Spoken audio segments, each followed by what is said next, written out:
you would like, can you explain what you all made? Yeah, you go.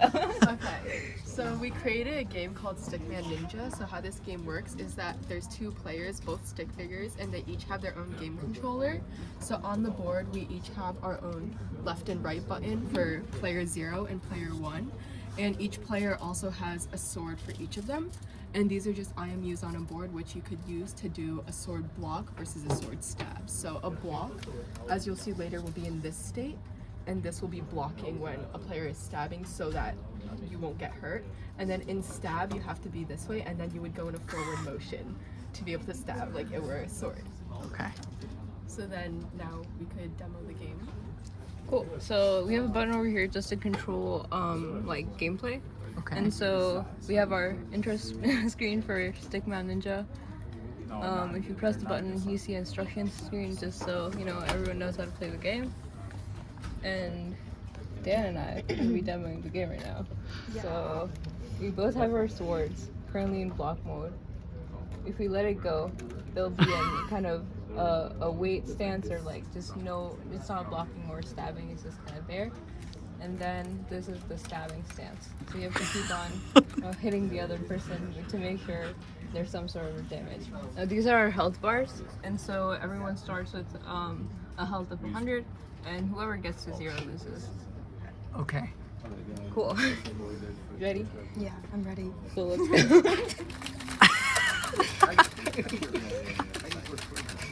And so the two buttons allow for you to move, Yes. Yeah. and you can move through each other? Yes. Okay. You can't. So let's say I'm blocking over here, so I'm the yellow person. Uh-huh. And Dan tries to hit me. Go, Dan. Yeah. So if I try to hit her from behind like this, I can like still. She can hit me because I can still. You're facing the wrong way? yeah, exactly. Yeah. But if I Okay. turn over here and now I'm blocking, can you come to the left of me, Dan? Try hitting me. Yeah. If I try to hit her from here, from the front, then you can notice that the health bar doesn't. Right. Right. Because backstabbing is allowed. So in order to block, you need to be in the block posture and facing the person who's trying to stab. Yep. Yeah. Exactly. Okay. This Okay. ensures that you can't just always stay in a block position to ensure Yes. that you survive all the time. And then Right. it adds, Yeah. Like mechanic. Right. Okay. Cool. Continuing. And also we have the players being able to move through each other so that one player can't like corner the other player, and then that player would just like almost automatically lose. Sure. Yeah. Yeah. The game effects are the wires hitting the table. No sound, just. And doing this on a solder board was a good idea because Yeah, that's for stability. With how vigorous the I'm already sweating. Is each successful hit minus 1 point? Yes. Okay. Just to ensure that, you know, the game can kind of continues. You have a nice hand workout by the end of it. Yeah. And you never recover points, right? Once you lose a point, it's okay. I'm so tired. No kidding. There it is. So player 0 is this one, so I win. And you can also restart by this button again. Okay. And so now you're at max health. Although I don't know if I want to do this again because my hands hurt.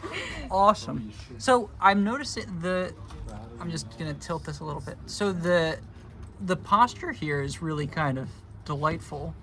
Did you draw this sort of posture yourself? Like, is this a? Yeah. So we mapped it out first, and then after that we figured out exactly like if it were on a coordinate plane, which coordinates would we need, and then as we drew it on the VGA, we used a series of like horizontal, vertical, and also just like any type of diagonal line to create our stick figures. Okay. So to render a stick figure in a particular frame, am I correct is my understanding correct that you're doing like a draw a circle for the head, draw this line, draw that line, and you're building it up that And way? it's all anchored on this point right here, which we have for each player in their struct, like a position X and a position Y, and then all the other lines throughout it are based on that one coordinate, and then you plus or minus to get all the rest of the positions. Okay. And I believe you mentioned this, but are you using both the accelerometer and the gyro in the IMU to figure out what the player's doing? Okay. Yes, we use both to get the angle so that you could have one angle here and one angle here, which are both distinct. And then we also use the accelerometer to see like only on like a fierce enough like forward motion would you get a stab in. Okay. Really nice. Really, really nice. Thank you. That's a cool demo.